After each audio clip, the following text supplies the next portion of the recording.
안녕하세요. 반려동물의 상식을 쉽고 간단하게 알려드리는 우리 동네 수의사 이동현입니다. 네, 오늘은 제가 이 강아지에 대한 정보, 그 중에서도 우리가 이제 강아지들 목욕시킬 때 좀 참고하실 만한 정보들을 제가 좀 가져왔는데, 사실은 강아지 키우시는 분들은 목욕을 안 시키시는 분들은 거의 없기 때문에 목욕은 다들 시키시는데, 한 마리도 빠짐없이 거의 시키시는 게 목욕이다 보니까 그 목욕할 때 주의사항이나 좀 참고사항들, 혹은 우리 애기들 피부 특징, 이제 왜 강아지는 목욕을 이렇게 시켜야 되는지 등에 대해서 조금 아시면은 좀 더 재밌고 애기한테도 도움이 될 수 있으니까 제가 한번 준비를 해봤습니다.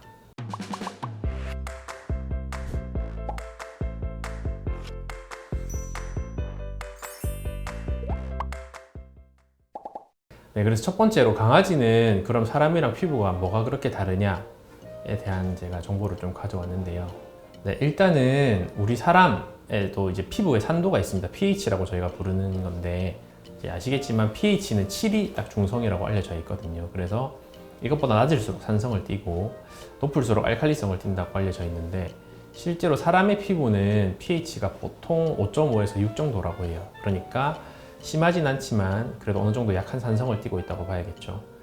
강아지들은 보통 피부가 한 pH 7.5 정도 된다고 합니다. 그래서 7.5 정도면은 중성에서 약알칼리성 정도로 생각하시면 될 것 같은데, 그래서 우리가 간혹 보호자님들이 여쭤보시는 게, 이 사람 쓰는 목욕 제품 쓰면 안 되냐 라고 여쭤보시는데, 사람이 쓰는 제품들은 보통은 이 사람 피부에 맞춰서, 그러니까 쉽게 말하면 약산성에 맞춰서 나온 제품들이 많기 때문에 약알칼리성이 우리 강아지들이 쓰게 되면은 피부에 트러블이 좀 일어나기가 쉽습니다. 그래서 강아지 전용으로 따로 샴푸나 이런 목욕 제품들이 나오는 것도 그러한 이유에서고요. 그리고 이 강아지와 사람은 피부가 또 다른 게, 사람이 피부가 이 피부를 이루고 있는 세포층이 훨씬 두껍습니다. 그래서 사람은 보통 10개에서 15개 정도의 세포층으로 피부의 표피를 이루어진다고 알려져 있는데, 강아지는 그 층이 한 3개에서 5개 층으로 사람에 비해서 약 2분의 1에서 3분의 1 정도 얇기밖에 되지 않는다고 해요. 네, 그래서 그러한 이유로도 강아지 피부가 사람 피부보다 약하다고 할 수 있고요. 그리고 이 저희가 피부 세포도 당연히 재생 주기라고 하는 게 있는데, 사람은 보통 피부가 세포가 재생되는 주기가 한 28일 정도로 알려져 있습니다. 그런데 강아지는 보통 그것보다 약 일주일 정도 짧은 20일 정도라고 알려져 있습니다. 그러니까 20일마다 피부 세포가 재생이 된다는 소리겠죠, 새로운 것들이. 이건 쉽게 말해서 반대로 말하면은, 우리 강아지들은 이 피부 세포가 생존 시간이 사람보다 한 7, 8일 정도는 짧다는 얘기겠죠. 네, 그리고 강아지는 이 피부에 사람에 비해서 이 멜라닌 색소가 부족하다고 합니다. 그래서 이 멜라닌 색소가 부족할 때 발생할 수 있는 거는, 강아지가 혹시나 털이 너무 짧거나 아니면 그런 상태에서 피부가 햇빛 같은 이런 요소에 장시간 노출된다라고 하면은 피부 변색이나 아니면 심한 경우는 이 화상, 우리가 이제 제일 걱정하는 것 중에 화상에 대한 위험도도 당연히 사람보다 조금 높다고 해요. 그래서 제가 앞서 말씀드린 이런 여러 가지 이유들로 강아지는 사람보다 훨씬 피부가 약하다고 보시면 됩니다. 그래서 우리가 사람도 사람 중에서 피부가 제일 어린 상태가 언제일까요? 당연히 갓난아기 되겠죠. 그래서 이 강아지 피부는 사람으로 치면은 이 사람의 갓난아기일 때의 피부보다도 더 약하다고 알려져 있습니다. 그래서 우리가 강아지 피부가 쉽게 피부병이 잘 오는 것도 그러한 이유에서고, 목욕할 때도 좀 여러 가지 주의를 해주면서 목욕을 시켜줘야 되는 것도 바로 그러한 이유에서입니다. 네, 이렇게 강아지와 사람의 피부가 이렇게 차이점이 많다 보니까 당연히 목욕하는 방법이나 주기나 혹은 주의사항 같은 것도 당연히 다를 수밖에 없겠죠. 우리 사람은 우리가 매일매일 목욕해도 피부에 큰 문제가 생기지 않습니다. 근데 강아지는 아까 앞서 말씀드린 것처럼 피부가 사람보다 훨씬 약하기 때문에 보통 권장되는 주기는 한 달에 1번에서 2번 정도입니다. 실내에서 키우는 우리 소형견들 기준으로. 물론 실외에서 키우는 이제 대형견들, 우리가 마당에서 리트리버를 키우고 있다, 그런 경우는 사실 그것보다는 권장 주기가 조금 더 길게 돼요. 그래서 실외에서 키우는 대형견들 같은 경우는 긴 경우는 3개월에 한 번씩 목욕시켜도 괜찮다고 알려져 있는데, 아무래도 보통 좀 많이 키우시는 경우가 소형견이다 보니까 보통 소형견들은 한 달에서 한 번에서 두 번 정도가 권장이 되고요. 우리가 샴푸를 할 때는 일반적인 샴푸도 있지만 우리 애기들이 피부병을 앓고 있다라고 했을 때는 약용 샴푸를 쓰기도 하죠. 그런 경우는 보통은 이 텀이 훨씬 짧아지게 됩니다. 그래서 그런 경우는 뭐 일주일에 한두 번 정도 목욕을 하는 경우도 생길 수가 있습니다. 그리고 이 강아지들 목욕시킬 때 물의 온도는 보통 한 37도에서 38도 정도가 적당하다고 알려져 있는데, 이 정도 온도는 우리 사람이 손을 넣었을 때 미지근하다에서 조금 따뜻하다 정도를 느낄 정도의 수온이면 된다고 해요. 우리 강아지들은 사실 사람보다 체온이 훨씬 높기 때문에 당연히 목욕하는 물도 그만큼 따뜻해야 되는 거 아닐까? 라고 생각하실 수도 있는데, 오히려 이 친구들은 피부는 우리보다 약하기 때문에 수온은 우리가 딱 미지근하거나 아니면 따뜻하다 느낄 정도의 수온이 적당하고, 너무 우리가 약간 뜨뜻하다라고 생각될 정도로 뜨거운 물로 목욕을 시키면 오히려 화상을 입는 경우도 있다고 합니다. 그래서 수온은 그 정도 유지해 주시면 괜찮을 것 같고요.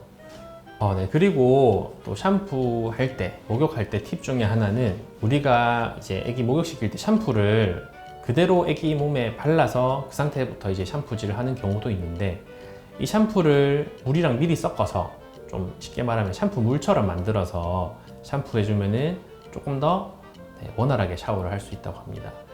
이유는 일단은 샴푸랑 물이랑 미리 섞어 놓으면은 거품도 많이 일어나서 몸 구석구석에 좀 거품 내서 마사지 해주기도 쉽고, 그리고 저희가 샴푸를 그대로 이 피부에 발라버리게 되면 해보신 분들은 아시겠지만 이게 헹굴 때 이 샴푸 찌꺼기가 그대로 묻어 있어서 헹궈도 계속 샴푸물이 나올 때가 있거든요. 근데 미리 조금 이제 희석을 해서 만들어 놓으면은 헹굴 때도 훨씬 시간이 단축된다고 합니다. 그래서 이 점은 샴푸 그냥 몸에 발라서 오신 분들은 좀 참고해 주시면 조금 더 수월한 목욕이 되지 않을까 싶고요. 그리고 목욕하시는 분들이 제일 걱정 많이 하시는 포인트가, 이 나머지 피부는 괜찮은데 이 얼굴이나 귀 쪽 목욕시킬 때 어떻게 하느냐를 제일 걱정을 많이 하시는데, 얼굴이나 귀 쪽은 사실 일반 우리가 뭐 등이나 배처럼 그렇게 막 샴푸를 많이 한다거나 샤워기를 직접적으로 갖다 대는 것보다는 조그만 물그릇 같은 데 받아서 얼굴 쪽은 간단하게 헹궈주는 정도만 해주시거나, 보호자님들이 손에 물 받아서 적당히 뿌려주는 정도로만 해주시는 게 더 좋다고 합니다. 이게 얼굴이 애기들 샤워기 물을 직접 맞으면 애기들이 스트레스 받는 경우도 있다고 하니까 그렇게 얼굴 쪽은 씻겨주시면 더 도움이 될 것 같긴 하고요. 귀 쪽 같은 경우는 이제 보호자님들이 혹시 샤워하면서 이 샤워기 물이 애기 귀 안으로 들어가는 거 아닐까 되게 걱정하시는 경우가 많은데, 생각보다 저희가 이제 귀 안에 대놓고 직접적으로 물을 쏘는 거 아닌 이상 귀 안에 들어가는 물의 양은 그렇게 많지 않다고 합니다. 그래서 소량 들어가는 물 정도는 애기들이 스스로 털어내서 저절로 털어내지는 경우가 많기 때문에 귀 쪽은 직접적으로 뿌려주시는 정도가 아니라고 하면은 크게 걱정은 안 하셔도 된다고 합니다. 그리고 이런 샴푸를 다 했으면은 이제 마무리는 헹궈주고 그 다음에 또 말려주고 이런 행동들이 필요한데, 우리가 헹구거나 말리는 게 사실 샴푸하는 것 이상으로 중요하다고 합니다. 그래서 저희가 헹굴 때도 꼭 털 구석구석까지 좀 잘 헹궈서 거품기나 이런 게 안 남도록 해주시고, 저희가 이 헹구다 보면은 사실 헹궈도 거품이 나와서 하다가 이제쯤 됐겠지 하고 이제 그만두는 경우도 있는데, 그런 경우에 이 남아있는 샴푸나 비누 향 같은 것들이 애기들 피부병 같은 걸 유발할 수 있기 때문에 최대한 충분히 헹궈 주신다고 생각하시면 될 것 같고요. 마찬가지로 말릴 때도 단모종 같은 경우는 사실 털이 길지 않기 때문에 적당히 말려주고 자연 건조해줘도 큰 문제가 안 생기는 경우가 많은데, 털이 좀 길거나 많은 친구들은 수건만 말려주시지 말고 꼭 드라이기 등을 통해서 충분히 말려주고, 애기들 털이 바싹 말랐다 정도 될 때까지 말려주셔야지 피부병도 안 걸리고 애기들 혹시나 감기 걸리는 일도 안 생긴다고 합니다. 그래서 오늘은 강아지와 사람 피부의 차이, 강아지 피부의 특징, 그리고 그런 특징들로 인해서 왜 우리가 목욕할 때 좀 주의를 해줘야 되는지, 그리고 목욕할 때는 좀 어떤 방법으로 애기들한테 목욕해주면 좀 더 도움이 되는지에 대해서 말씀드려 봤고요. 오늘 제 얘기가 도움이 되셨다면 구독과 좋아요 부탁드리겠습니다. 감사합니다.